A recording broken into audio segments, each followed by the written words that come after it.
Donnie and Dolly. The team is supported by ableauctions.ca. Closing your business? We can help. Delaney's OK Tire in Langley inbox. The inbox brought to you by Delaney's OK Tire in Langley. In business for over 20 years, OK Tire is Canadian-owned and operated from coast to coast. Clayton and Brett Delaney are second-generation owners, and they handle all the major tire brands as well as custom wheels and suspensions, leveling kits and lifts, and full mechanical services.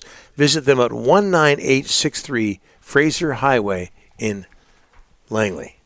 We've got Craig, TSN Scouting Director Craig Button, back from Finland and the World U18 Championships, which Canada won. Craig, thanks for doing this. How are you? I'm doing good. Geez, you were just describing, some things you can get for your vehicle. I think those are the same types of things that Elias Pettersson could use. A lift. Yeah. A retooling. He missed practice yesterday with a head cold. He was feeling under the weather on the ice for the morning skate. What's missing in his game, Craig? The bottom line is probably everything. I mean, if he doesn't want to get involved in the hard areas of the game and operate in tight spaces, he's not going to have success come playoff time. There's just no player can have success come playoff time if you don't realize these two fundamental truths. Number one, you're going to have 3 feet less of space, and you're going to have a half second less time. And Elias Pettersson hasn't put either one of those things into place. I mean, he has been for a guy that could be a massive difference maker, he's been a difference maker in the most negative way possible because he hasn't done anything for this Canucks team. Nobody is saying anything, Craig, but do you look at him and say there's a player that must be injured? I mean, they're all injured these days to some extent. Okay, so here's what ends up happening. So why do we default automatically that he might be injured when he's playing at such a low level? Is that, to me, I'm really clear on this. If you have an injury, come out and say I'm injured. Say, hey, listen, I'm not at 100% and I'm going to try to grind through it. But I'm not going to make excuses for a player, any player, that doesn't say that he's injured. So I can only judge based on what I see on the ice, and it's subpar. For his level of play, it's subpar. And, of course, his big contract hasn't kicked in, won't kick in until next season, 11.6 per. Hey, Canucks in Edmonton tonight. Canucks and Elias Pettersson in Edmonton tonight, game 1. I know this is such an obvious question, but that's what we do around here. What's the best way to stop Connor McDavid? It's a really great. I think that you use a word that's really the appropriate word. You're trying to contain. You're going to accept that Connor McDavid's going to get a lot of really great opportunities that he creates on his own. So you're trying to contain that, and not what I think one of the most important things is make him work 200 feet up the ice. Don't give him anything for free. I mean, he's not looking for anything for free, but if you give him things for free, he's going to make you pay for it.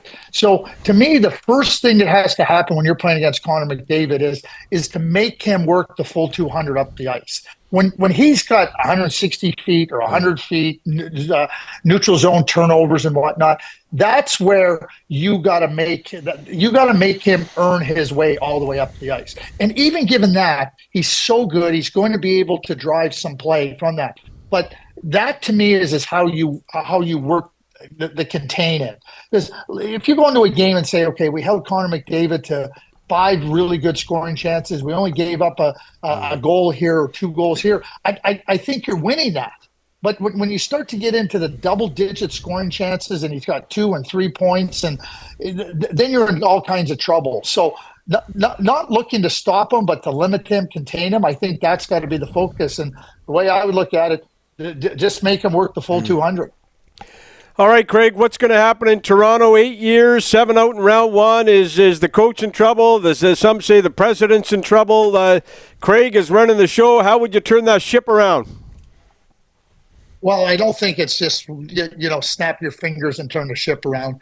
Rick, I believe that they have a culture of comfort.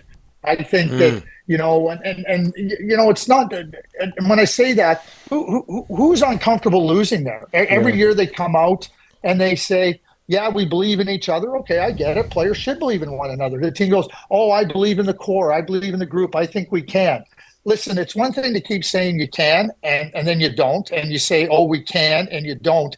Listen, it's very clear they can't and they won't. So changes have to happen. Let's just rewind for a little bit here. Think about what happened in Vegas. Do you think Vegas has a culture of comfort? Not a chance. They don't accept it. They don't tolerate it. I listened to Mark Stone at the end of the season, and he said, maybe if we didn't put ourselves maybe we wouldn't be in this position if we didn't put ourselves in this position during the regular season by not being consistent and not being strong. Do you ever hear that from the Toronto Maple Leafs? No, we're close. No, you're not close. You're not close. Oh yeah, like even Morgan Riley. Yeah, you think you're there, but you're far away. Morgan, you're far away. You've won one game in the second round. One game. You're not close. And to me, Brad Treliving, whoever comes out on Friday, you got to make that statement. Not good enough, not happening. And I'm not saying Brad has to come out and say, these are the changes. He's got to come out and say, unacceptable. Changes are going to be happening. I am looking to explore anything and everything that can affect a different outcome during the playoffs. Because what has happened here over 8 years, no good. And it hasn't been said, too many excuses and everything that goes with it. It's a culture of comfort. And when you have a culture of comfort, you're not, and you accept losing and you accept falling short, thinking that you're going to come around the corner, no, not happening. All right, Craig, let's go to another city not far away from Toronto, Ottawa. No playoff 7 years. Travis Green, new head coach. Your thoughts? Yeah, I mean, I think that you bring in a coach, Travis. I like Travis. I like the way that he's approached things in the past. The key for me is now, is he going to be able to learn from some of the things that he did in Vancouver? As you guys well know, I mean, he went to a full-on offensive situation because he said, we're not good enough defensively. And then he decided to go, well, we're going to go defensive, and it really hurt the offense. And I think that, looking at what your personnel is and trying to figure out what gives you the best chance to win, that's the benefit of experience. That's the benefit of understanding, okay, here's what I've done in the past. Here's what I've learned. And I like Travis, and I think Travis has the ability to be a good coach. My biggest thing is, and I really believe in this, like, you're coming into an organization, and again, the Ottawa Senators have done absolutely nothing. They got a good group of young players. And it's not about coming in and saying we're running a tough training camp, we're running this. What Travis has to do there more than anything is establish credibility with the players there. Why did Chris Knobloch come into Edmonton and have so much success? Because he had immediate credibility with Connor McDavid. That's why he had that. Why does Barry Trotz come into the New York Islanders and have success with that group? Because he's got immediate credibility. And you look at where Travis comes in. Yeah, he's got experience, and like I said, I like him. He has to establish his credibility with that group. Because if he doesn't, I don't care about the X's and O's. It ain't going to change. And Craig, before we let you go, you are TSN scouting director. NHL draft lottery, San Jose wins it. They had the best odds to win it. Is San Jose, are the Sharks a good landing spot for Macklin Celebrini? I think it's a great landing spot for Macklin Celebrini. He played some of his minor hockey there. His dad works for the Golden State Warriors. You think about an impact player like that Macklin is and will be. You're the worst team in the league. You want a chance at the best player. Clearly, Macklin Celebrini is the best player in this draft. And I think it works really well. I mean, you can tap in.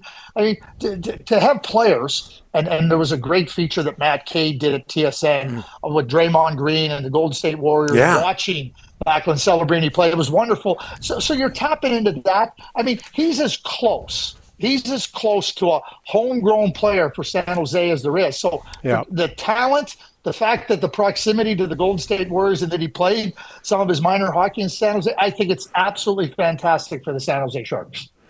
And also, Craig, have you ever heard or do you remember the captain in Tennille? I remember the captain in Tennille. I mean, the captain wore a sailor's cap. Yeah, always. Yes. How can you forget that? Love will keep us together was there. Yeah, great song. Great song. Was big, yeah. 1975, Craig. 1975. Craig wasn't born yet. Well, that's good. I was still in elementary school, so I can't say I was dancing to it at the high school dances. That came later on. All right, Craig. Yeah. We threw you a curveball and you hit it out of the park. Yeah. Thanks for this, my friend. Appreciate it. Yeah, thanks. Have a great day.